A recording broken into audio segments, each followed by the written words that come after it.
Mamá ya firmó todo, Rodrigo. Ya prácticamente no le queda nada a su nombre. Y si en algún momento se pone difícil, pues la metemos a un asilo. ¿Qué más puede hacer ella sola? Esa fue la voz de mi hija Valeria, hablando de mí. Y ella no tenía idea de que cada una de esas palabras me llegaba nítida, clara, directa al centro del pecho, porque mi teléfono seguía sobre la mesa del comedor con el altavoz encendido y la llamada todavía estaba activa. No respondí. No dije ni una sola palabra.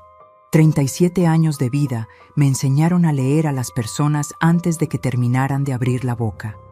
Y en ese momento, sentada frente a un plato de sopa que ya se estaba enfriando, con el olor a cilantro todavía flotando en el aire, entendí que no había nada que decir. Ya lo había escuchado todo. Tomé el teléfono despacio, apagué el altavoz sin hacer ruido y lo guardé en el bolsillo de mi blusa con la misma serenidad con la que durante casi 4 décadas enfrenté los días más difíciles frente a un salón lleno de niños. Ella nunca supo que la línea seguía abierta. Nunca supo que yo estaba ahí, inmóvil, escuchando cada palabra como quien recibe un golpe lento, uno a uno, sin poder moverse. Y en ese silencio, con la luz amarilla de la cocina cayendo sobre la mesa, con el sabor amargo de la rabia empezando a formarse en mi garganta, tomé la decisión más importante de mis 61 años de vida. 7 días después, Valeria me llamó llorando, pero yo ya lo sabía todo, y lo que vino después de esa llamada cambiaría para siempre sus planes, su herencia y la historia que ella creía haber escrito sola desde el principio. Pero para que entiendas por qué esa llamada lo cambió todo, necesitas saber quién soy yo, de dónde vengo y lo que esta historia me costó. Me llamo Patricia Morales. Tengo 61 años. Nací en San Luis Potosí, en una casa de techo bajo y paredes del color de la tierra que mi padre construyó con sus propias manos en la calle de las Flores número 18. Era una casa pequeña, pero llena de ruido de niños, de olor a guiso desde las 6 de la mañana, de risas los domingos y de misa los sábados por la tarde. Mi madre nos crió con una sola certeza grabada en el pecho desde que aprendimos a entender las palabras: que la familia no se abandona, que los sacrificios no se cuentan, que el amor verdadero no se declara con palabras bonitas, se demuestra con acciones, todos los días. Me aferré a esa idea durante toda mi vida. Y eso, descubriría con el tiempo, fue tanto mi mayor fortaleza como mi error más profundo. Me casé a los 28 años con Ernesto Salazar, un hombre callado, de voz tranquila y manos que siempre olían a trabajo honesto. Técnico eléctrico durante 32 años. No éramos ricos, jamás lo pretendimos. Pero teníamos lo que se necesita para vivir con dignidad. Un techo estable, comida en la mesa y la certeza de que lo que construíamos juntos tenía más valor que cualquier cosa que pudiéramos comprar. Tuvimos a Valeria cuando yo tenía 29 años. Una niña de ojos grandes y risa fácil que desde pequeña tuvo algo que yo tardé demasiado en entender. Una voluntad que doblaba la de cualquiera a su alrededor. Yo lo llamaba carácter. Pensé que era una virtud que yo misma había puesto en ella. Con los años aprendería que había otro nombre para eso. Fui maestra de primaria durante 37 años. Entré por primera vez a un salón a los 24 y lo dejé el día en que cumplí los 61. En ese tiempo enseñé a leer, a sumar, a escribir. Pero más que eso, aprendí a ver qué niño llegaba sin desayunar, a ver qué niña traía los ojos hinchados de haber llorado la noche anterior en una casa donde las cosas no andaban bien, a ver cuándo una familia sonreía en la junta escolar mientras por dentro se derrumbaba. Eso es lo que hacen 37 años frente a un salón. Te enseñan que las personas dicen mucho más con lo que callan que con lo que hablan. Lo que yo no sabía entonces era que ese mismo instinto que me sirvió con tantos niños también terminaría salvándome a mí. Ernesto murió hace 3 años, un viernes de febrero, a las 7:17 de la mañana. Se levantó como todos los días, fue a la cocina, y cuando yo llegué con su café todavía humeante, ya no había nada que hacer. Los médicos dijeron que fue el corazón, que fue rápido, que no sufrió. Yo sí. El café se enfrió sobre la mesa esa mañana. Recuerdo ese detalle con una claridad que todavía duele. La taza blanca, el vapor subiendo despacio, el silencio de una casa que en 10 minutos se había convertido en un lugar completamente distinto. Sentí el frío en las manos, aunque afuera el sol ya calentaba fuerte. Y en la boca, sin razón lógica, ese sabor amargo que tardaría semanas en desaparecer. Quedé sola en nuestra casa de San Luis Potosí, la misma casa donde Valeria aprendió a caminar, donde festejamos su graduación, donde Ernesto y yo envejecimos juntos sin darnos cuenta, entre macetas en la entrada y el árbol de limones en el patio que él plantó el año en que nos casamos y que todavía daba fruta cada marzo. Una casa que olía a él, que tenía su presencia en cada rincón, en la silla que solo él usaba, en el gancho donde colgaba su chamarra. Viví ahí sola durante 4 meses, los 4 meses más largos de mi vida. Fue entonces cuando Valeria me llamó. Era un domingo de junio, a las 8:40 de la noche. Yo estaba sentada en la sala con la televisión encendida sin sonido, como había empezado a hacer, porque el silencio a veces pesa más de lo que uno puede aguantar solo. Valeria llamó y su voz sonaba cálida, urgente, llena de una preocupación que yo necesitaba demasiado creer que era sincera. «Mamá, ¿y si te vienes a vivir con nosotros? No tiene sentido que estés sola allá. Aquí te necesitamos. Puedes ayudarnos con los nietos, con la casa. Rodrigo y yo ya hablamos. Los dos queremos que estés cerca». Esa fue la primera frase que debí haber cuestionado. Los dos queremos. Como si querer a la propia madre fuera algo que necesitara el visto bueno del esposo. En 30 años de matrimonio, a Ernesto jamás hubo que convencerlo de nada cuando se trataba de su familia. Pero yo tenía el pecho vacío y el corazón hambriento de creer que todavía era necesaria para alguien. Dije que sí. Vendí la casa de San Luis Potosí, la misma que Ernesto y yo pagamos durante 23 años. Obtuve 1.600.000 pesos. Todo ese dinero, toda esa historia, todos esos años convertidos en números en una cuenta bancaria. Y me fui a la Ciudad de México con 3 cajas, 2 maletas, la foto de Ernesto en mi cartera y algo que en ese momento yo todavía llamaba esperanza. La ciudad me recibió con un ruido y un ritmo que después de décadas en San Luis Potosí resultaban casi agresivos. El departamento de Valeria y Rodrigo era amplio, de paredes grises y muebles de líneas rectas que brillaban demasiado, elegante y frío al mismo tiempo. Valeria me abrazó en la entrada con fuerza, con un perfume importado que no reconocí.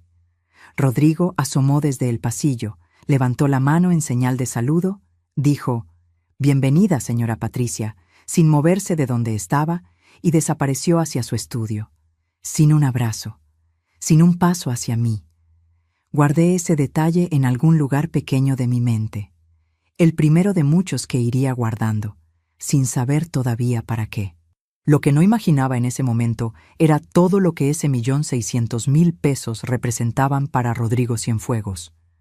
Eso vendría después. Pero ya llegaré a eso. Antes de continuar, quiero pedirte algo. Revisa si ya estás suscrito a este canal y déjame tu like si algo de lo que cuento te está moviendo por dentro. Y dime en los comentarios, ¿desde qué parte del mundo me estás escuchando hoy? Hay algo que me da mucha fuerza saber que hay personas del otro lado que me escuchan. De verdad quiero saberlo. Los primeros días en la Ciudad de México fueron extraños de una manera que no supe nombrar de inmediato. Todo era demasiado grande, demasiado gris, demasiado rápido. El departamento de Valeria y Rodrigo quedaba en el piso 12 de un edificio en la colonia Narvarte. Ventanas enormes que daban a una avenida de 4 carriles donde los autos no paraban nunca. Yo, que me había despertado durante 30 años con el sonido de los pájaros en el patio de San Luis Potosí y el olor a tierra húmeda después de la lluvia, tardé casi 2 semanas en poder dormir sin que el ruido de la calle me despertara a las 3 de la madrugada. Pero me adapté. Siempre me he adaptado. Es lo que aprendemos las mujeres de mi generación. Acomodarse al espacio que otros nos dan y llenarlo de todo lo que tenemos. Los nietos se llamaban Mateo y Sofía. 8 y 5 años. Mateo era serio, de pocas palabras, con los ojos café oscuro de su padre y una manera de observarlo todo que me recordaba a mí misma de niña. Sofía, en cambio, era todo movimiento y ruido y risa, y desde el primer día me buscó con esa confianza que solo tienen los niños que todavía no han aprendido a desconfiar del mundo. Los dos se convirtieron en la razón más clara que tenía para levantarme cada mañana. Y vaya que me levantaba. A las 5:40 de la mañana ya estaba en la cocina. Le di mis mañanas a esa familia. Le di el desayuno caliente cada día sin faltar uno. Le di las mochilas revisadas, la ropa planchada, el lonche preparado desde la noche anterior. Le di 6 cuadras caminando bajo el sol y 6 cuadras de regreso, 2 veces al día, porque Rodrigo decía que el tráfico era imposible a esa hora y Valeria salía demasiado temprano al trabajo. Le di el mediodía entero con los niños, la tarea, las meriendas, las peleas entre hermanos que yo resolvía con la misma paciencia con la que resolví 1000 conflictos en 37 años de salón de clases. Le di las tardes, le di las noches, le di la cena lista a las 7, los niños bañados a las 9, la cocina limpia antes de acostarme. Le di todo eso, cada día, sin recibir un solo peso, sin que nadie me preguntara cómo estaba. Sin una sola mañana en que Rodrigo me mirara al entrar a la cocina y dijera simplemente, «Gracias». ¿Sabes qué fue lo más difícil de esas primeras semanas? No era el cansancio físico. No eran mis rodillas protestando por las 6 cuadras de ida y las 6 de vuelta. Era la invisibilidad, esa sensación de estar en un lugar y que nadie te vea de verdad, de ser útil para todo y no ser importante para nadie.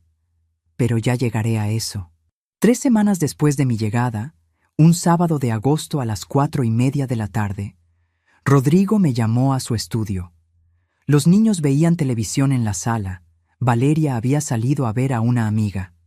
Me ofreció asiento frente a su escritorio, un mueble enorme de madera oscura que costaba más de lo que yo había ganado en 3 meses trabajando, y me habló con esa sonrisa suya, la rápida, la que yo ya había empezado a mirar con cuidado. «Señora Patricia, usted sabe que estamos levantando la agencia. Va muy bien, pero necesitamos liquidez para el siguiente proyecto. Su dinero en el banco no está generando nada. ¿No sería mejor tenerlo trabajando aquí, con nosotros? Le garantizo un 10% anual y estará más seguro que en cualquier institución». Sonó razonable. Sonó lógico. Sonó exactamente como suena una trampa cuando la construye alguien que ha practicado mucho tiempo. Le dije que lo pensaría. Esa misma noche, pasando por el pasillo rumbo a la cocina por un vaso de agua, escuché la voz de Rodrigo desde el cuarto. Hablaba en voz baja, pero en ese pasillo angosto las palabras viajaban solas. «Ya le planté la idea. Va a aceptar, ya verás. Necesita sentirse útil». Seguí caminando sin detenerme, sin hacer ruido. Llegué a la cocina, tomé mi agua y me quedé parada frente al fregadero en la oscuridad, con el vaso frío entre las manos y ese «ya verás» resonando en algún lugar de mi pecho que todavía no sabía que estaba tomando nota de todo. Ese fue el primer rastro de evidencia que, sin planearlo, comencé a armar. Firmé el contrato un lunes de agosto, a las 11:30 de la mañana. 1.200.000 pesos transferidos a la cuenta de la agencia de Rodrigo. Los papeles los había preparado el abogado de él, no el mío. Yo lo noté. Lo noté y aún así firmé, porque Valeria me tomó la mano antes de que yo pusiera el bolígrafo sobre el papel y me dijo con los ojos brillosos, «Gracias, mamá. En 1 año te devolvemos todo, con intereses, lo prometo». Guardé una copia del contrato en el fondo de mi maleta, entre la ropa de invierno. No sé por qué lo hice en ese momento. En 37 años de trabajo, aprendí que los papeles importantes siempre se guardan. Es un reflejo, una costumbre de maestra que nunca me ha fallado. Ese fue el segundo rastro de evidencia. Me quedé con 400.000 pesos en la cuenta. «Para tus gastos personales», dijo Valeria. Como si vivir en la casa de tu hija y cuidar a sus hijos sin cobrar un peso fuera una especie de renta que yo le pagaba a ella. Las semanas siguientes, Rodrigo cambió, y no para bien. Empezó con detalles pequeños, casi invisibles si uno no sabe leer a las personas. La comida que yo preparaba no le caía bien. La música que yo ponía en la cocina daba dolor de cabeza. La manera en que acomodaba los vasos en el escurridor estaba mal. Un jueves de septiembre, a la hora de la cena, saqué una bandeja de carne con verduras que había cocinado durante 2 horas. Rodrigo la miró, empujó la silla hacia atrás, sacó el teléfono y dijo frente a todos: «Voy a pedir sushi. Prefiero no arriesgarme esta noche». Marcó el número del restaurante, hizo el pedido y se fue a su estudio a esperar. Valeria bajó los ojos a su plato. No dijo nada. Mateo me miró con esa mirada seria de 8 años que a veces duele más que cualquier palabra. Sofía siguió comiendo sin entender lo que acababa de pasar. Yo también seguí comiendo, con la cabeza en alto, porque eso es lo que hace una cuando tiene 61 años y ha sobrevivido cosas más grandes que la mala educación de un hombre que nunca aprendió lo que cuesta ganarse el respeto. Pero lo que vino después sí me tomó por sorpresa. 4 días más tarde, un lunes por la mañana, Rodrigo apareció en la cocina con un ramo de crisantemos blancos. Me lo extendió sin mirarme a los ojos y dijo: «Señora Patricia, me pasé el jueves. Fue un día muy difícil en la agencia. ¿Podemos dejarlo atrás?». Valeria apareció detrás de él con una sonrisa que yo quería leer como alivio. Necesité pensar, que tal vez las cosas podían mejorar. Que tal vez había un hombre decente debajo de toda esa frialdad y que el estrés del trabajo lo había desbordado. Recibí las flores. Le dije que no había problema. Puse los crisantemos en el florero de la sala. Eso fue el lunes. El miércoles de esa misma semana, Rodrigo llegó a comer con 2 socios de la agencia. No me avisó. Entró al departamento a la 1:20 del mediodía con 2 hombres de traje. Miró hacia la cocina donde yo preparaba el almuerzo para los niños y le dijo a sus socios con una sonrisa: «Perdón por el desorden.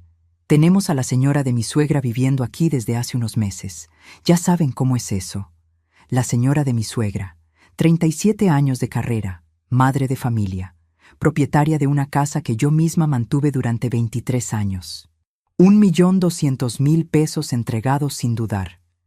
Y para Rodrigo Cienfuegos, frente a sus socios, yo era la señora de mi suegra. No moví un músculo. Seguí picando el jitomate con la misma cadencia de siempre, como si no hubiera escuchado nada. Mis manos no temblaron. Mi voz no cambió. Pero por dentro algo se estaba ordenando, colocando cada pieza en su lugar con una claridad que hasta a mí me sorprendió. Esa noche, cuando la casa quedó en silencio, saqué mi libreta de la mesita de noche, la que siempre he usado para mis listas de pendientes, y escribí la fecha, la hora y lo que había pasado, con letra pequeña, sin adornos, como quien levanta un acta. No sabía todavía que esa libreta se convertiría en algo mucho más importante que una lista de pendientes. Así pasaron los meses. El invierno llegó al departamento del piso 12 sin que nadie lo nombrara. Pasó diciembre. Pasó enero. Pasaron los fríos de febrero. Y cuando quise darme cuenta, ya era mayo. Mayo, con todo lo que esa palabra significa para una madre. Faltaban todavía 22 días para la noche del teléfono. 22 días en los que yo seguiría siendo la señora de mi suegra. 22 días en los que Valeria seguiría bajando los ojos cada vez que Rodrigo cruzaba una línea. Y yo seguiría tomando nota. Pero la pregunta que me perseguía cada noche, mientras escuchaba el ruido de la avenida desde mi cuarto, era una sola. ¿Valeria sabía todo esto desde el principio? ¿O también ella era, de alguna manera, víctima de este hombre? La respuesta me llegaría de la peor manera posible. El Día de las Madres. El Día de las Madres llegó un domingo de mayo a las 7:15 de la mañana, con el sol entrando por la ventana de mi cuarto y el olor a café que yo misma había preparado, porque en esa casa el café no se hacía solo. Mateo tocó mi puerta primero. Me dio un dibujo que había hecho en la escuela. Una mujer con cabello gris y una sonrisa enorme, debajo de las letras torcidas de su letra de 8 años que decían: «Para la abuela Patty, que nos quiere mucho». Me lo entregó con las 2 manos, como si fuera algo sagrado, con esa seriedad suya que a veces me rompía el corazón de ternura. Lo abracé. Sentí su cabello oliendo a champú de niño y pensé que, a pesar de todo, había algo en esa casa que valía la pena. Sofía llegó corriendo detrás de él con un collar de pasta de colores que habían hecho en el colegio. Me lo puso ella misma alrededor del cuello con una concentración en la cara que solo tienen los niños de 5 años cuando hacen algo muy importante. Eso fue todo lo que recibí ese Día de las Madres. A las 9:30 de la mañana, Valeria apareció en el pasillo con bolso en mano y los niños ya vestidos de salida. «Mamá, vamos a desayunar con los papás de Rodrigo. Son familia también, ya sabes cómo es. Tú descansa, hoy tienes el día libre».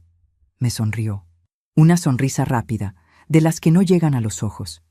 Y se fueron los 4. El silencio que dejaron fue distinto a todos los silencios anteriores.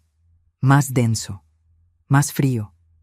Me quedé sola en ese departamento del piso 12 con mi café, el dibujo de Mateo sobre la mesa, el collar de pasta alrededor del cuello y las 12 sillas vacías del comedor que nadie iba a ocupar ese día.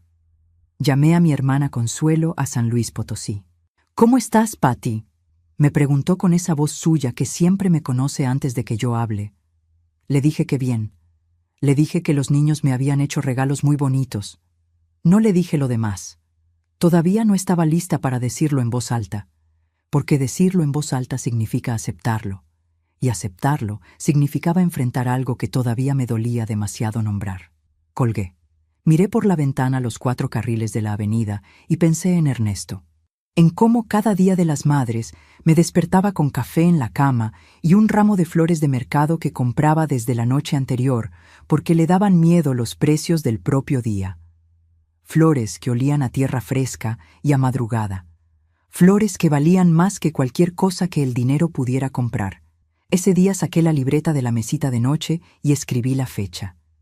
Escribí lo que había pasado, no con rabia, con una precisión fría que me sorprendió a mí misma. Llevaba ya 4 páginas escritas. ¿Sabes qué es lo que más duele de ignorar las señales? No es no verlas. Las señales siempre están ahí, claras, a veces gritando. Lo que duele es que las ves perfectamente, y aún así decides creer que significan otra cosa, porque la verdad que apuntan es demasiado grande para sostenerla sola. 3 días después del Día de las Madres, un miércoles de mayo a las 2 de la tarde, Valeria me llamó al cuarto. «Mamá, ¿tienes un momento? Quiero salir contigo. Solo nosotras 2».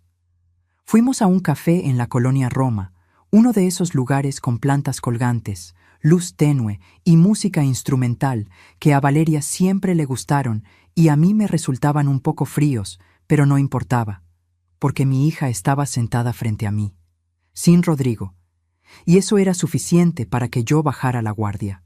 Me pidió perdón por el Día de las Madres.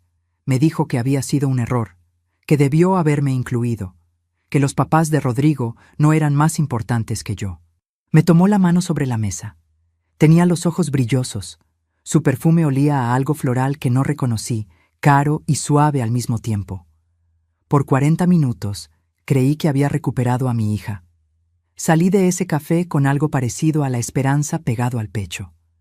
Pensé que me había equivocado con ella, que Rodrigo era el problema y Valeria seguía siendo, en algún lugar, la niña de ojos grandes que yo había criado hablándole de honra y de familia. Eso duró exactamente 4 días.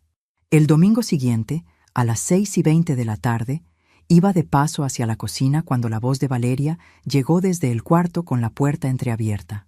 No me acerqué a escuchar. Iba de paso, pero las palabras llegaron solas, nítidas, sin que yo las buscara. Sí, ya la calmé. El café del miércoles funcionó bien. No va a preguntar por un tiempo. Lo que necesito es que los papeles del segundo tramo estén listos antes de que ella empiece a notar que el dinero no está rindiendo lo que le dijimos. Me detuve en el pasillo. El corazón no se me aceleró. Eso es lo extraño. Uno esperaría que en un momento así algo en el cuerpo se desbordara. A mí, en cambio, se me instaló una calma que me asustó más que cualquier temblor. Una calma que venía de muy adentro, de un lugar donde las cosas ya se saben antes de que la mente las acepte. Seguí caminando hacia la cocina. Serví un vaso de agua. Lo tomé despacio frente al fregadero con la luz apagada, mirando el reflejo de la avenida en los vidrios de la ventana, y entendí que el café del miércoles no había sido un gesto de amor, había sido una estrategia. A veces confiamos demasiado en quienes no lo merecen. ¿A ti también te ha pasado que alguien a quien amabas profundamente te hizo sentir especial justo cuando más te necesitaba para algo? Escríbelo en los comentarios. Quiero leerte. Quiero saber que no estoy sola en esto. Esa noche, a las 10:43 de la noche, saqué la libreta. Escribí la hora exacta. Escribí las palabras que había escuchado entre comillas, lo más literal posible. Escribí segundo tramo. Escribí papeles. Escribí antes de que ella empiece a notar. Y subrayé 2 veces la última frase. 5 páginas. A partir de ese momento, dejé de ignorar las señales. Empecé a buscarlas con los mismos ojos con los que durante 37 años busqué la verdad detrás de las caras de mis alumnos. Y empezaron a aparecer por todas partes. Rodrigo cortaba las llamadas en cuanto yo entraba al pasillo. Valeria revisaba su teléfono en la mesa del desayuno con una discreción que antes no tenía. 2 veces en esa semana encontré documentos sobre el escritorio de Rodrigo que mencionaban mi nombre completo junto a números y cifras que yo no reconocía. No los toqué. Los fotografié desde donde estaba, sin moverlos, con el teléfono que desde entonces empecé a cargar siempre en el bolsillo del delantal. 7 fotografías en 3 días.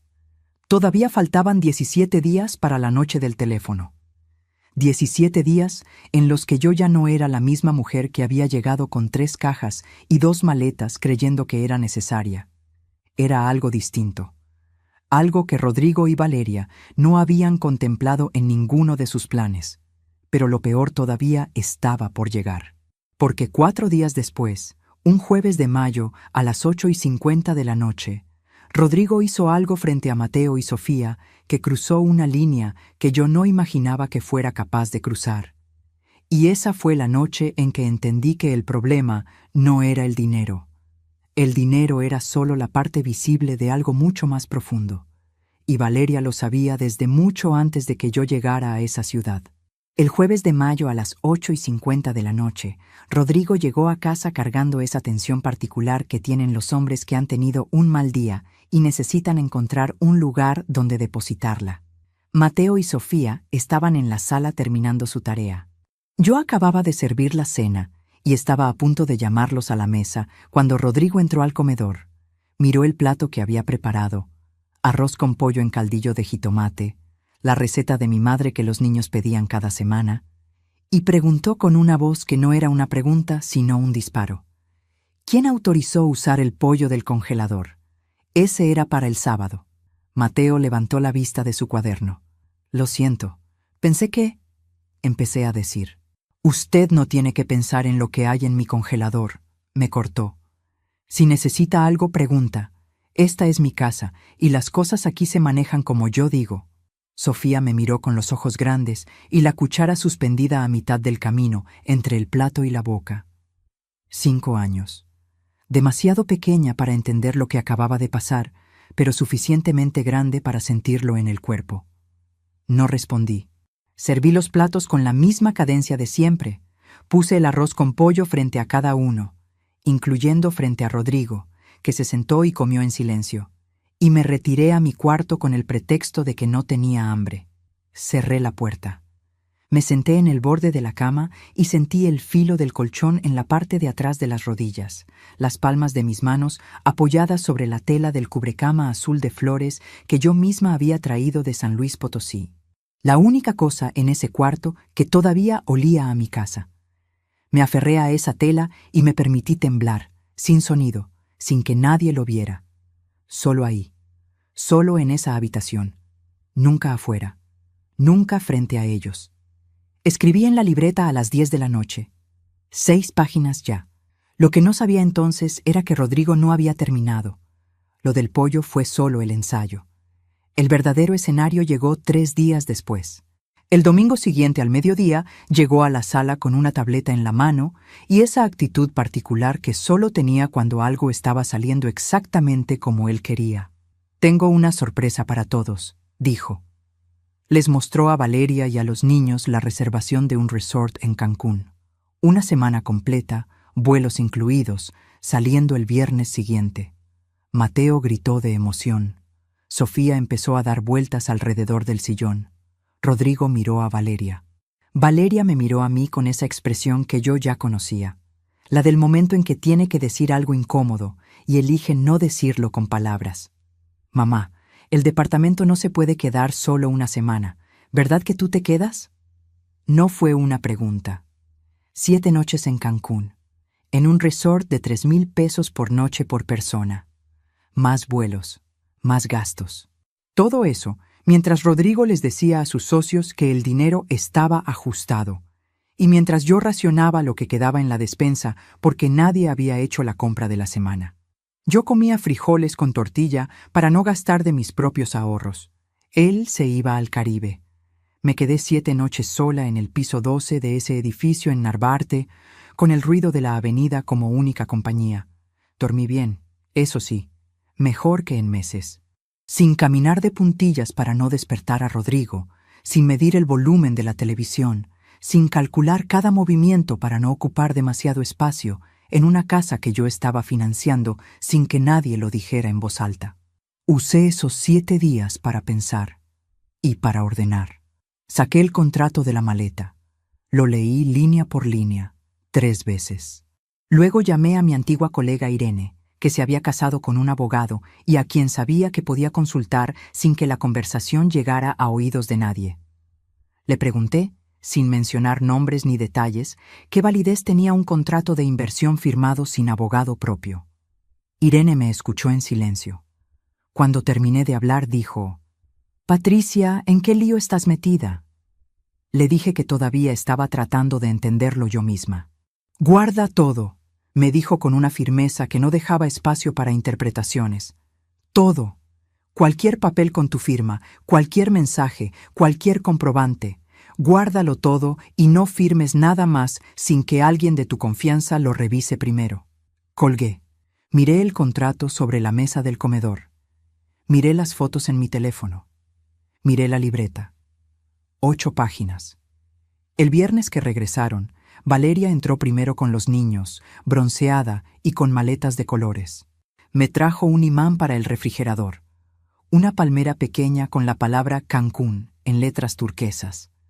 Me lo entregó con la misma naturalidad con la que se le lleva un detalle al vecino que regó las plantas mientras uno se fue de vacaciones. Guardé el imán en el cajón del buró. Y guardé también ese gesto, exactamente como era, sin adornarlo ni disculparlo. Esa noche, cuando los niños dormían, Valeria tocó a mi puerta. Entró con cara de arrepentimiento genuino, con los ojos húmedos, y se sentó al borde de mi cama.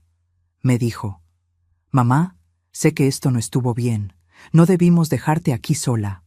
Rodrigo es así a veces, pero en el fondo te quiere. Solo necesitamos que tengas un poco de paciencia mientras estabilizamos la agencia». Paciencia. Después de 7 noches sola y un imán de palmera. La miré a los ojos. Sus ojos eran exactamente iguales a los de cuando era niña, y me pedía perdón por algo que había roto.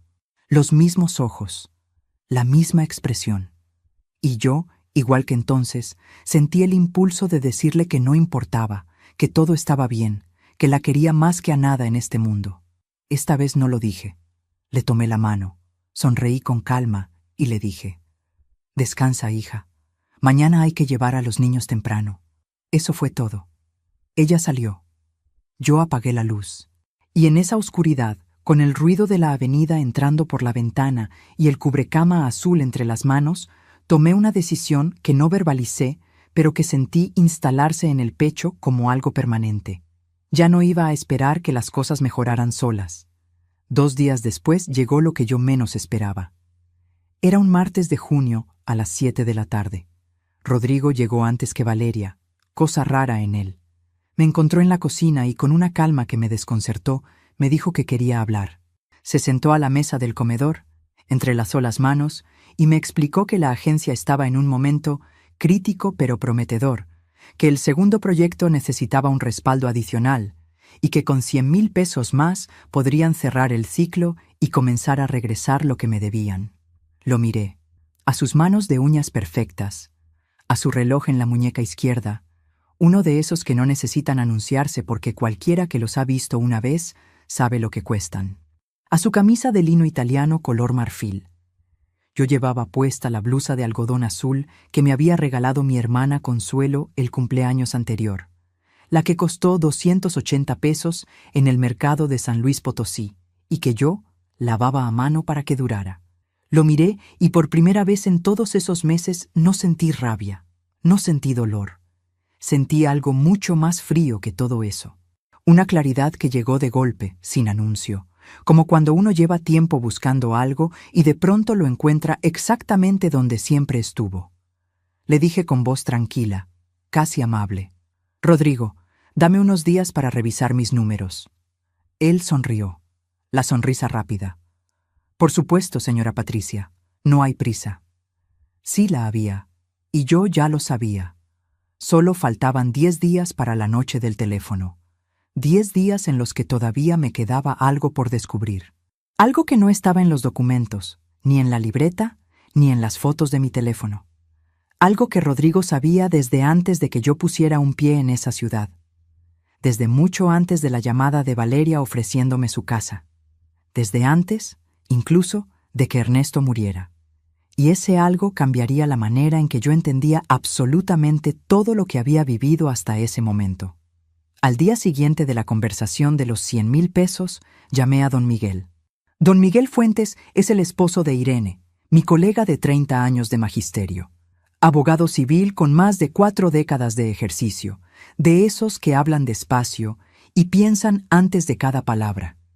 Cuando lo llamé, le dije lo que había guardado durante semanas: el contrato, las fotos de los documentos, la libreta, la consulta del abogado de Rodrigo, los números que no cuadraban. Le envié todo por mensaje mientras hablábamos. Escuchó sin interrumpir. Cuando terminé, hizo una pausa larga y me dijo: «Dame 3 días, Patricia. No firmes nada, no transfieras nada y no le cuentes a nadie que hablaste conmigo». 3 días. En esos 3 días seguí haciendo exactamente lo mismo de siempre. Desayuno a las 5:40, escuela a las 7, comida al mediodía, tarea a las 4, cena a las 7, niños bañados a las 9, como si nada hubiera cambiado, como si por dentro no estuviera contando cada hora que faltaba para que don Miguel me llamara de regreso. Rodrigo me saludaba en las mañanas con una cordialidad nueva, casi cálida, de la que yo ya sabía exactamente cuánto valía. El martes siguiente, a las 4:17 de la tarde, sonó mi teléfono. Era don Miguel. Salí al pasillo con el pretexto de ir por agua. Caminé hasta el baño del fondo, cerré la puerta con seguro, abrí la llave del lavabo para que el agua cubriera mi voz y contesté. Lo que don Miguel me dijo en los siguientes 12 minutos cambió la manera en que yo entendía absolutamente todo lo que había vivido desde que llegué a esa ciudad. Desde antes, incluso. El contrato que yo había firmado tenía una cláusula en el artículo 7º, párrafo 3º, redactada con términos técnicos que a un ojo no entrenado pasaban inadvertidos. Esa cláusula permitía a Rodrigo usar mi inversión como aval para créditos externos. Y ya lo había hecho. 3 semanas después de que yo firmé, Rodrigo había solicitado un crédito empresarial de 1.800.000 pesos usando mi dinero como garantía. El crédito estaba atrasado 4 meses en pagos. Si él no pagaba, mi dinero respondía. Apoyé la mano libre en el lavabo. El agua seguía corriendo. El espejo me devolvía una cara que reconocí, pero que en ese momento me resultó extraña, como si la estuviera viendo desde afuera. Pero don Miguel no había terminado. Había buscado a Rodrigo Cienfuegos en los registros notariales y encontró algo que no esperaba. 14 meses antes de que Valeria me llamara ofreciéndome su casa, Rodrigo había consultado a una notaria de la colonia Polanco sobre esquemas de administración patrimonial para adultos mayores dependientes. 14 meses antes, cuando Ernesto todavía vivía, cuando Ernesto todavía vivía. El agua del lavabo seguía corriendo. Yo no me moví. Rodrigo sabía de la condición del corazón de Ernesto. Valeria se lo había contado, porque Valeria siempre compartía todo con él desde que se casaron. Y Rodrigo, con esa información, había empezado a planear. No esperó a que yo fuera viuda. Empezó antes. Diseñó la trampa antes de que la víctima la necesitara. «Patricia», dijo don Miguel con esa voz suya que no levanta pero que llega. «Esto no fue un oportunismo. Esto fue premeditación.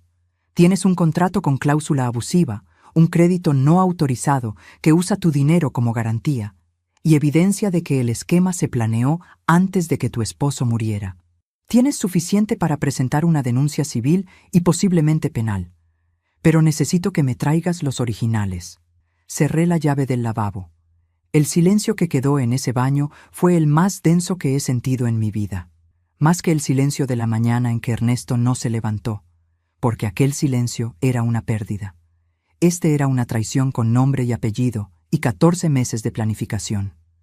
Caminé de regreso a la cocina. Puse a calentar agua para el café de la tarde. Valeria llegó 20 minutos después del trabajo, tiró el bolso en la silla de siempre, me preguntó cómo habían estado los niños. Le dije que bien, que Sofía había terminado su tarea sola por primera vez. Valeria sonrió y fue a cambiarse de ropa. Ni una sola palabra más, ni un temblor en mi voz, ni una señal de lo que cargaba. Eso es lo que hacen 61 años de vida, si uno ha vivido con dignidad. Te enseñan a distinguir los momentos en que el silencio es rendición y los momentos en que el silencio es preparación. Ese era el segundo tipo. Mientras te cuento todo esto, me pregunto desde dónde del mundo me estás escuchando hoy. Hay algo muy especial en saber que estas palabras llegan a lugares que yo nunca he pisado. Escribe el nombre de tu ciudad en los comentarios. Me gustaría mucho saber hasta dónde están llegando. Esa noche, cuando la casa quedó en silencio, no abrí la libreta. Hice algo distinto. Saqué el contrato original de mi maleta, las copias de los documentos que había fotografiado, los comprobantes de transferencia que don Miguel me había pedido que buscara, y los organicé con la misma metodología con la que durante 37 años armé los expedientes de mis alumnos. Cronológicamente, con notas al margen, cada hoja en su lugar. Guardé todo en un sobre café grueso que había comprado esa tarde con la excusa de ir a la farmacia. Escribí en el frente, con letra pequeña, para don Miguel F., y lo puse en el fondo de mi maleta, debajo del cubrecama azul de flores. A las 11:42 de la noche, le envié un mensaje a don Miguel. «Tengo todo listo. ¿Cuándo nos vemos?». Respondió en 3 minutos. «Mañana a las 10. Yo paso por ti a una cuadra del edificio. No le digas a nadie». Apagué la pantalla del teléfono. Me quedé mirando el techo en la oscuridad. Solo faltaban 5 días para la noche del teléfono.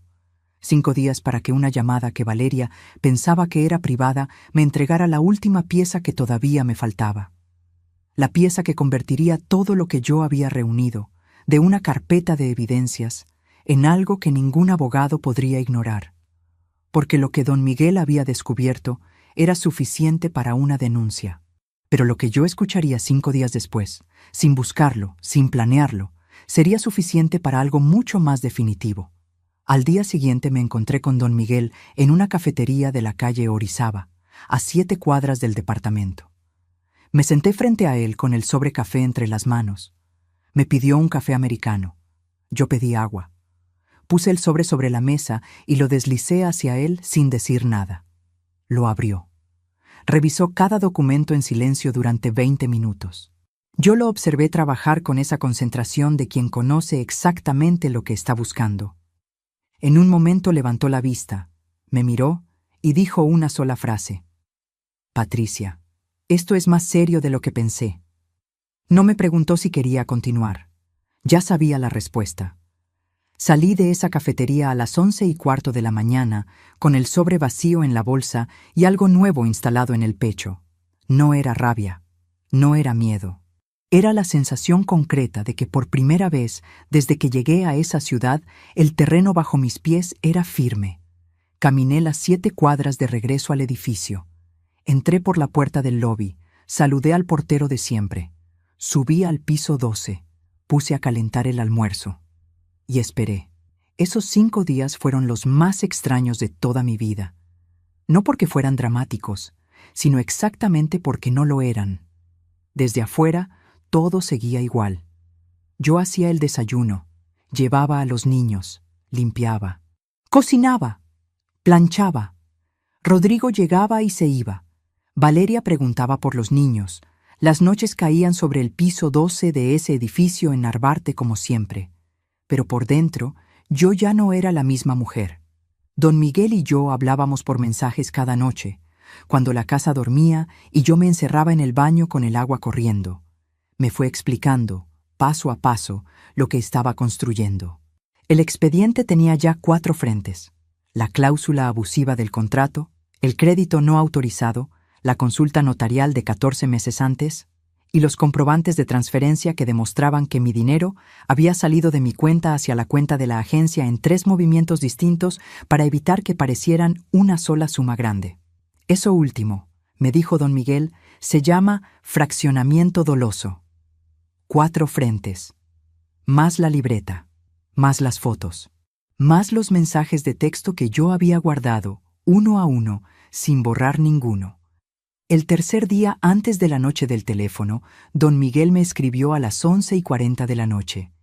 Ya tenemos suficiente para presentar la denuncia, pero si en los próximos días obtienes algo más, algo en su propia voz o en la de ella, el caso se vuelve inapelable. Guardé el teléfono. Me quedé mirando el techo.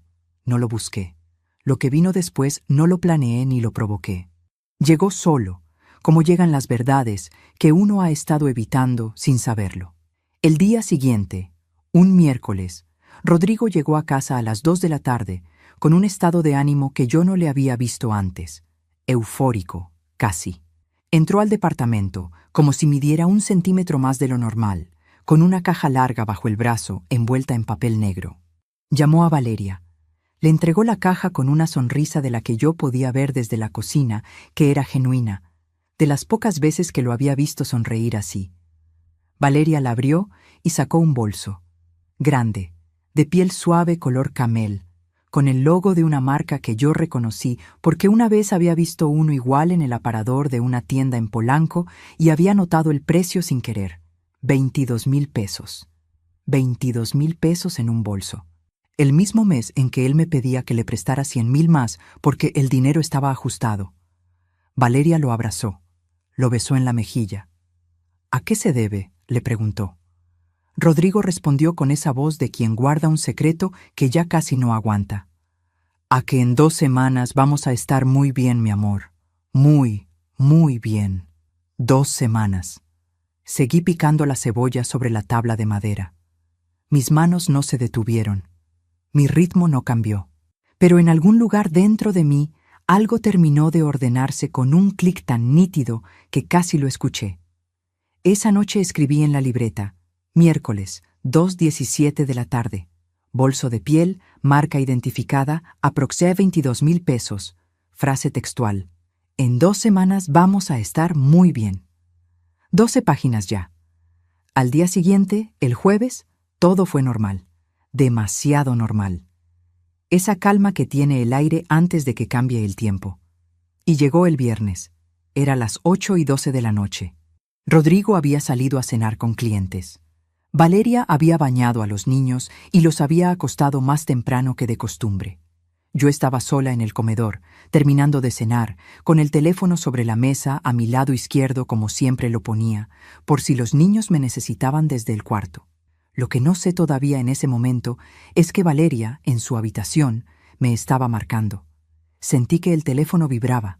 Vi el nombre de Valeria en la pantalla. Lo tomé, presioné contestar y antes de que pudiera llevarlo a la oreja, lo apoyé sobre la mesa para alcanzar la servilleta que se me había caído.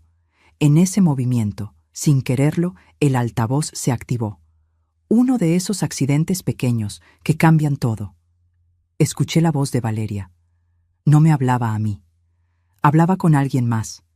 Me hablaba a mí en el nombre de la pantalla, pero la llamada había llegado mientras ella ya tenía otra conversación abierta. O Rodrigo había entrado al cuarto en ese momento. Las voces llegaban claras, sin filtro, directas al comedor donde yo no me había movido. Ya firmó todo lo importante, Claudia. Ya prácticamente no le queda nada a su nombre.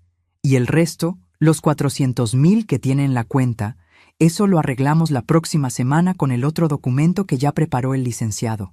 Ella va a firmar, no te preocupes, no sospecha nada. Una risa. Corta. Ligera. La risa de quien se siente seguro. Y si en algún momento se pone difícil, pues la metemos a un asilo. ¿Qué más puede hacer ella sola? Ya tiene 61 años, Claudia. ¿A dónde va a ir? Ya tiene 61 años. ¿A dónde va a ir? La voz era la de mi hija. La misma voz que aprendió a decir mamá en esa casa de paredes amarillas de San Luis Potosí. La misma voz que me llamó llorando cuando Ernesto murió. La misma voz que me dijo, un domingo de junio a las 8:40 de la noche, que me necesitaba cerca. Tomé el teléfono despacio. Apagué el altavoz. Puse el teléfono en el bolsillo de mi blusa con la misma calma con la que uno recoge algo que ya estaba en el suelo. No dije nada, no entré al cuarto, no pregunté, no lloré. Me levanté de la mesa, lavé el plato, apagué la luz de la cocina y caminé a mi cuarto con los pasos de siempre, sin prisa, sin ruido, con la cabeza en alto como si fuera una noche cualquiera de los últimos 16 meses. Cerré la puerta. Me senté en el borde de la cama, puse la mano sobre el cubrecama azul de flores y me permití llorar. Aquí sí. Aquí, sola, con la única testigo siendo la foto de Ernesto en la mesita de noche. Me permití llorar de una manera que no lo había hecho desde la mañana en que él no se levantó. No de rabia. Lloraba de algo más hondo que eso, de esa tristeza específica que viene de perder a alguien que todavía está vivo. Le di la vida a Ernesto. Le di los primeros pasos y las primeras palabras. Le di las noches de fiebre y los días de dudas. Le di los años mejores de mi salud y los peores de mi espalda.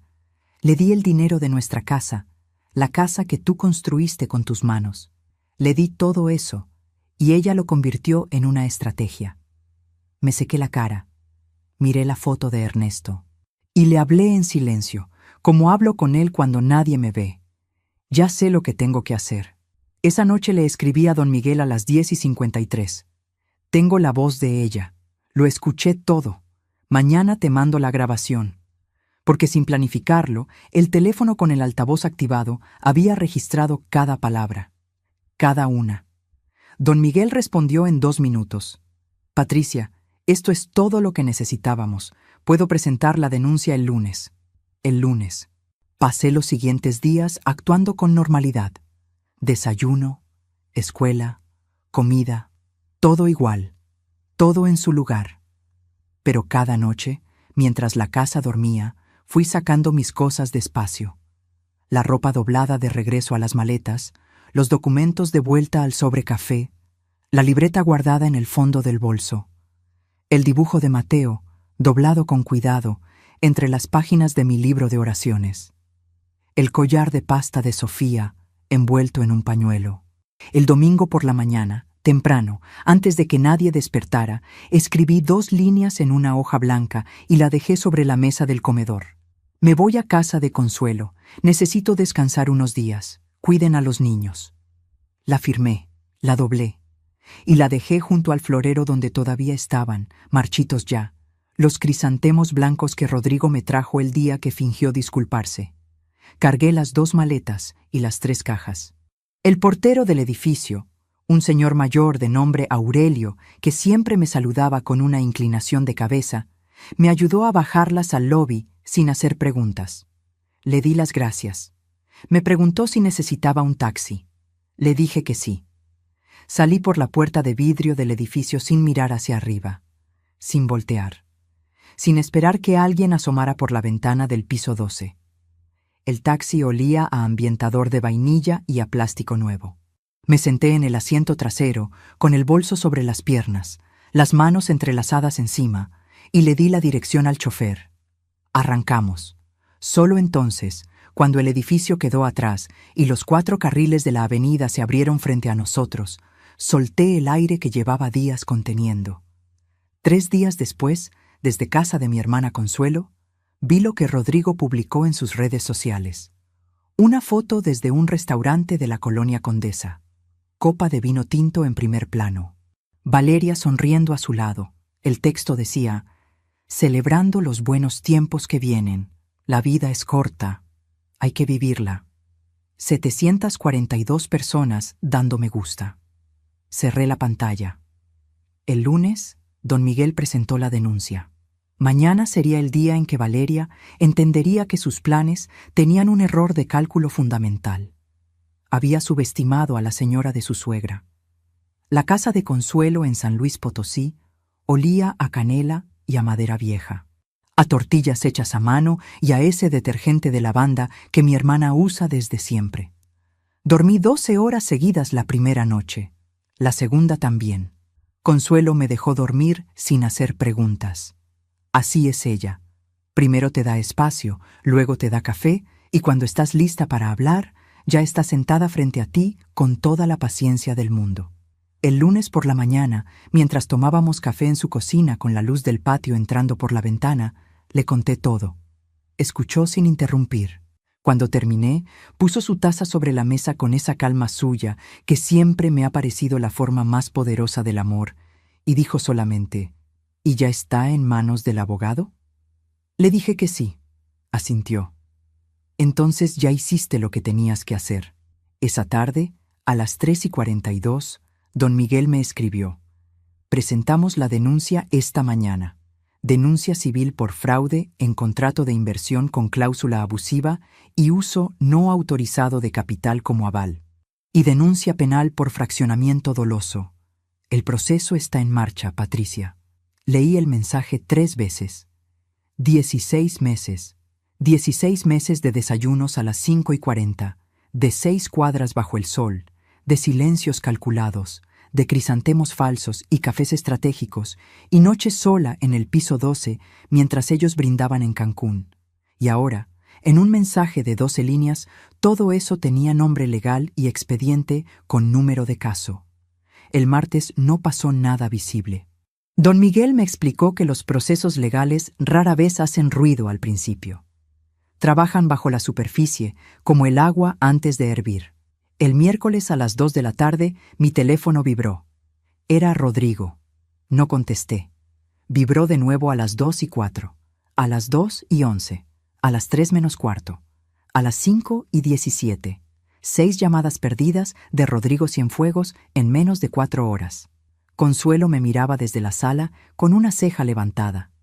Le mostré la pantalla sin decir nada. Ella asintió despacio, se levantó y me sirvió más café sin preguntar nada. A las 6:30 llegó un mensaje de texto de él. Solo decía: señora Patricia, necesito hablar con usted.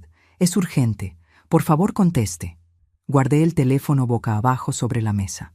Esa noche, don Miguel me llamó para explicarme lo que estaba ocurriendo del otro lado. La notificación oficial había llegado a la agencia de Rodrigo ese mismo miércoles al mediodía. El banco había sido informado del proceso y había puesto una alerta sobre los movimientos de la cuenta. Rodrigo no podía tocar ese dinero mientras el expediente estuviera activo. ¿Cómo reaccionó?, le pregunté. Don Miguel hizo una pausa breve. Llamó al licenciado que les redactó el contrato. 3 veces en 2 horas. El licenciado ya nos contactó a nosotros para preguntar qué tan sólido era el caso. Hizo una pausa. Le dijimos que muy sólido. Imaginé la cara de Rodrigo en ese momento. La sonrisa rápida, esa que yo había aprendido a leer desde el primer día, borrándose despacio mientras entendía que el terreno bajo sus pies ya no era firme.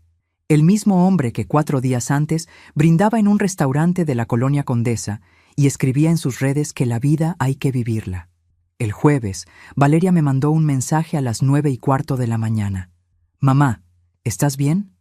¿Dónde estás? Rodrigo dice que pasó algo con unos papeles y que necesita hablar contigo urgente. Unos papeles. Así lo llamaba Valeria. Unos papeles. No respondí. A las 11 llegó otro. Mamá, por favor contesta. Me tienes preocupada. A la 1:30. Mamá, llámame cuando puedas. Lo que sea que esté pasando, podemos hablarlo. A las 4:22. ¿Estás en casa de la tía Consuelo? Rodrigo y yo podríamos ir este fin de... Ahí corté la lectura. Puse el teléfono boca abajo sobre la mesa de la cocina y lo miré un momento como quien mira un objeto que ya no representa lo que antes representaba. Consuelo me puso una taza de té de manzanilla frente a las manos, sin decir nada.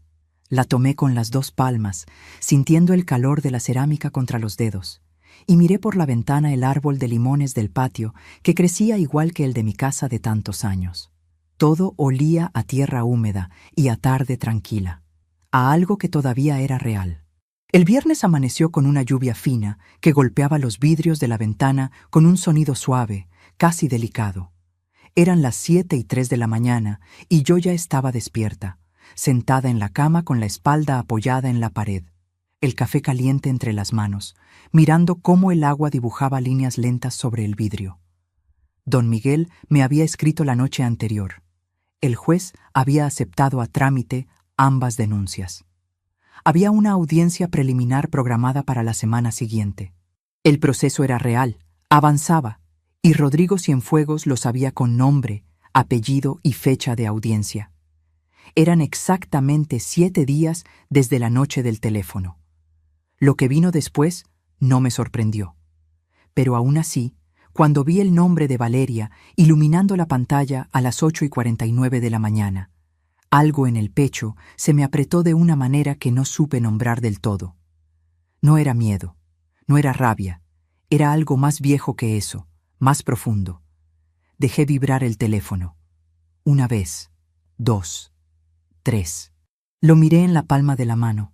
Valeria, mi hija, la niña de los ojos grandes y los rizos oscuros que aprendió a caminar en esa casa de San Luis Potosí, la que me llamó llorando cuando Ernesto murió, la que me dijo, con voz cálida un domingo de junio, que me necesitaba cerca, la misma que le había dicho a Claudia, con una risa corta y segura de sí misma, que si yo me ponía difícil, me metían a un asilo, porque ya tenía 61 años. ¿A dónde va a ir?, contesté al cuarto timbre. ¿Mamá? La voz de Valeria llegó rota desde el primer segundo. Había llorado antes de marcar. Eso se notaba por esa textura húmeda y apretada que tiene la voz cuando lleva rato cargando algo. Mamá, necesito hablar contigo. No entiendo lo que está pasando. Llegaron unos documentos legales a la agencia y Rodrigo está muy alterado y dice que tiene que ver contigo, con el contrato que firmaste, y yo no entiendo nada, mamá. Necesito que me expliques. La lluvia seguía golpeando la ventana en ese ritmo suave e igual. Afuera, el árbol de limones del patio de Consuelo se movía despacio con el viento de la mañana. Sostuve el teléfono junto a la oreja. Cerré los ojos un momento. Sentí el café todavía tibio en la mano libre. Sentí el frío del piso de madera bajo mis pies descalzos. Y sentí, con una claridad que no buscaba pero que llegó completa, que estaba completamente tranquila. Valeria, dije. La voz me salió pareja. Sin temblor, sin rabia, sin prisa. Cuéntame, ¿qué fue exactamente lo que no entiendes? Hubo una pausa, corta, y luego ella habló. Habló durante 4 minutos sin parar. Me dijo que ella no sabía nada del crédito, que Rodrigo nunca le había contado, que el contrato que yo firmé era solo una inversión normal, que seguramente había un malentendido, que yo tenía que llamar a don Miguel para retirar las denuncias antes de que esto se pusiera peor, que la agencia estaba en un momento muy delicado, que los niños necesitaban estabilidad, que ella me quería y que todo esto se podía resolver hablando. Yo escuché cada palabra con la misma atención con la que esa noche del teléfono escuché las suyas, solo que esta vez yo sabía exactamente todo lo que ella no sabía que yo sabía. Y lo que venía después de esta llamada sería el momento en que Valeria entendiera por primera vez que la mujer con la que había hablado esa noche en su cuarto, creyéndose sola, nunca había estado sola. Todavía me pregunto si hice lo correcto en lo que respondí a continuación. Tú que me escuchas, ¿qué habrías hecho en mi lugar? De verdad quiero saberlo. Escríbelo en los comentarios, porque esta decisión me costó mucho, y no hay una sola noche en que no la piense. Valeria terminó de hablar, y hubo un silencio corto. La lluvia seguía cayendo sobre los vidrios de la ventana de Consuelo con ese ritmo tranquilo que no sabe nada de lo que ocurre adentro de las casas. Valeria, dije con voz pareja, casi suave, escúchame bien porque voy a decirte esto una sola vez. Sentí cómo el silencio del otro lado cambió de textura. Dejó de ser el silencio de quien espera para volver a hablar y se convirtió en el silencio de quien empieza a entender que algo no está saliendo como calculó.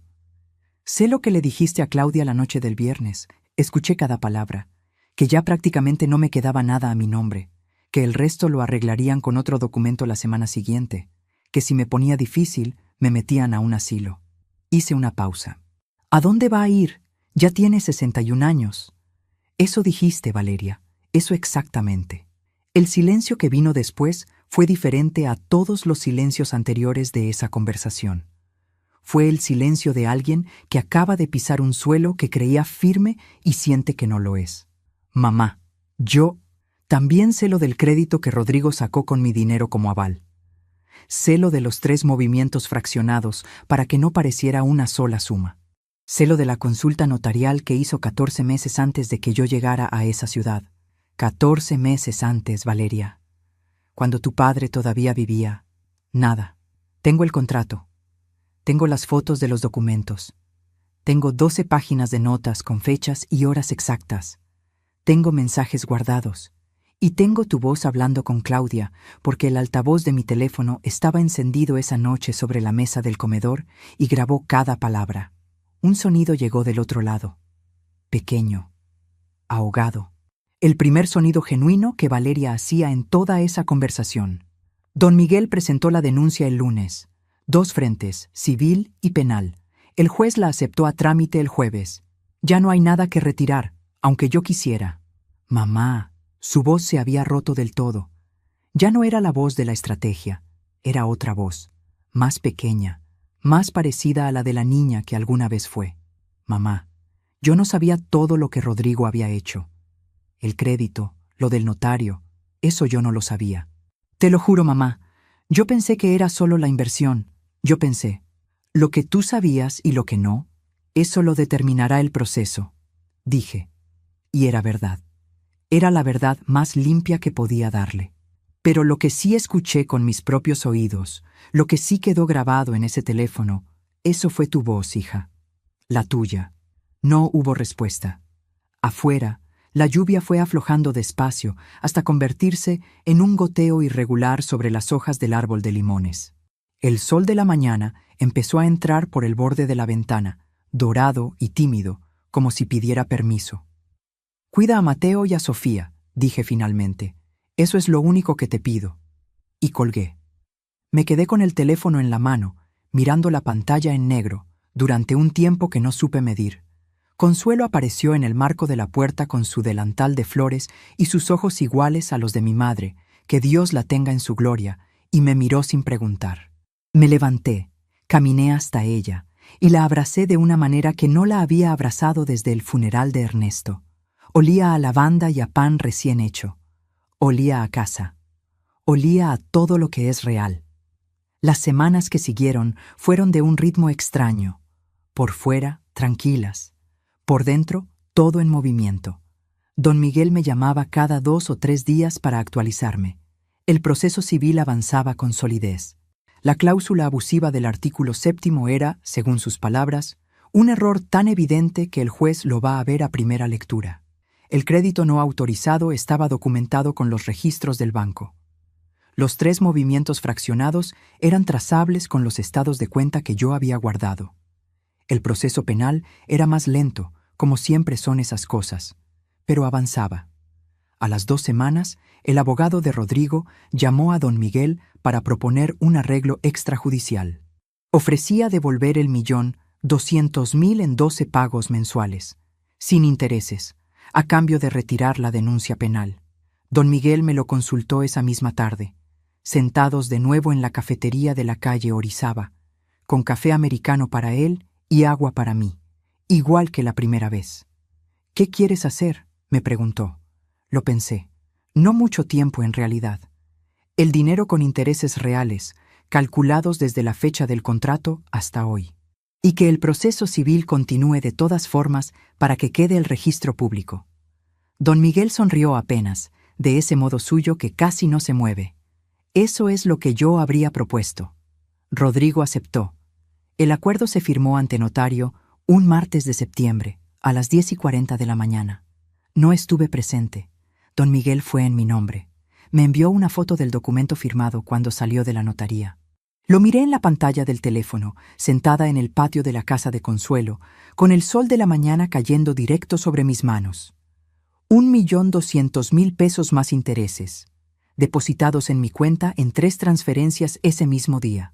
Vi llegar la notificación del banco. La leí 2 veces. Y entonces hice algo que no había planeado. Cerré los ojos y le hablé a Ernesto en silencio. Ahí en el patio con el olor a tierra húmeda y el sonido de los pájaros que en esa ciudad sí se escuchaban desde las mañanas.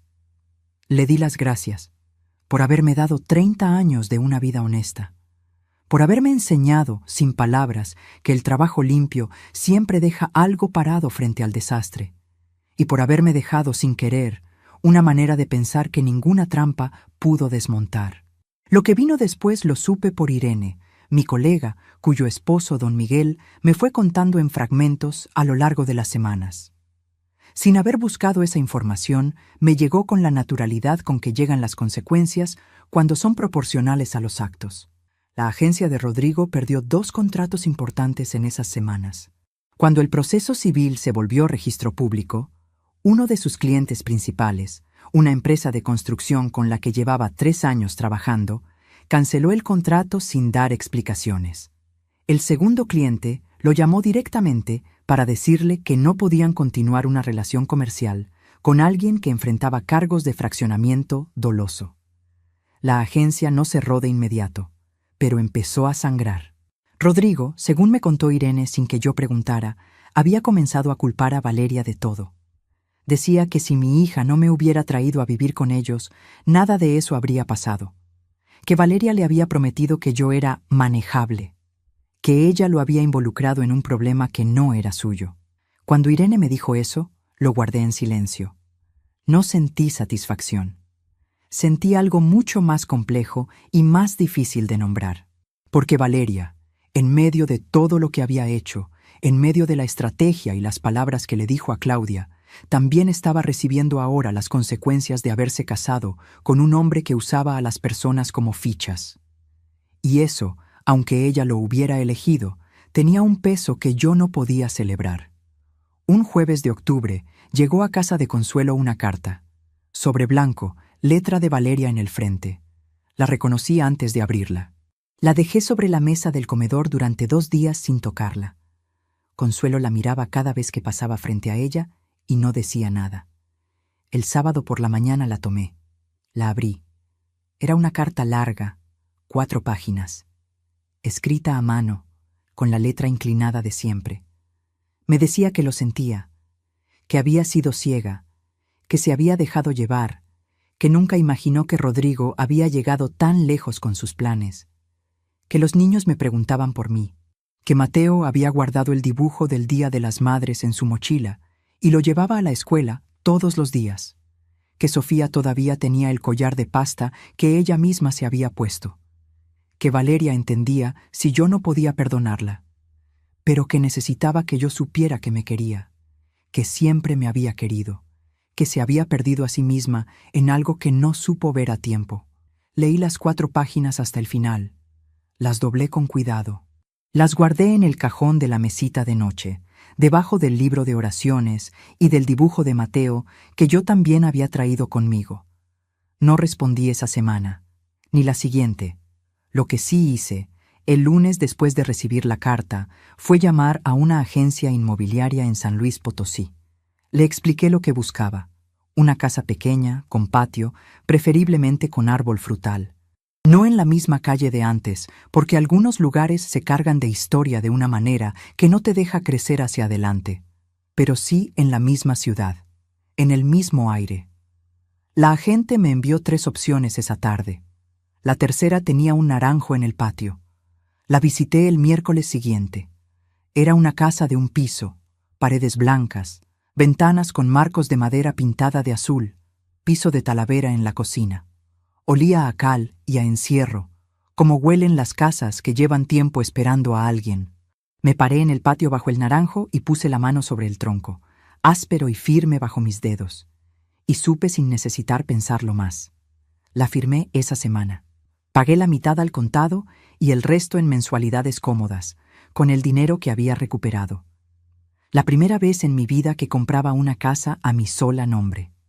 Sin compartirla, sin pedirle permiso al banco de nadie, sin que ningún papel tuviera otra firma que la mía. Patricia Morales, nombre y apellido. 61 años. Maestra jubilada. Propietaria. Consuelo me ayudó a empacar las cajas con la misma calma con que me había recibido. La noche anterior a mudarme, cenamos juntas en su cocina con las sillas arrimadas a la mesa de siempre, con un caldo de pollo que ella prepara desde que éramos niñas y que todavía huele exactamente como el de nuestra madre. Hablamos de cosas pequeñas, de los limones de su patio, de una novela que las dos estábamos leyendo, del vecino del fondo que había puesto una fuente en su jardín. No hablamos de Valeria, no fue necesario. Cuando me fui a dormir esa noche, me quedé mirando el techo en la oscuridad con la misma sensación que tienen las vísperas de algo importante. Esa mezcla de peso y de ligereza que no se parecen a nada más. Pensé en los 16 meses, en los desayunos a las 5:40, en el árbol de limones de mi antigua casa que seguía dando fruta cada marzo sin que nadie le pidiera nada, en Mateo con su dibujo en la mochila, en Sofía con el collar de pasta, en Ernesto con su café en la cocina aquel viernes de febrero, en Valeria. Pensé en Valeria de una manera que no me esperaba, sin rabia, con una tristeza limpia que no pedía nada y no esperaba nada, que simplemente existía como existen todas las pérdidas verdaderas, ocupando su espacio sin drama.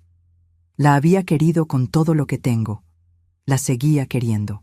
Y esas dos cosas podían ser ciertas al mismo tiempo que lo que ella había hecho también era real, sin que una borrara a la otra. Eso fue lo más difícil de entender.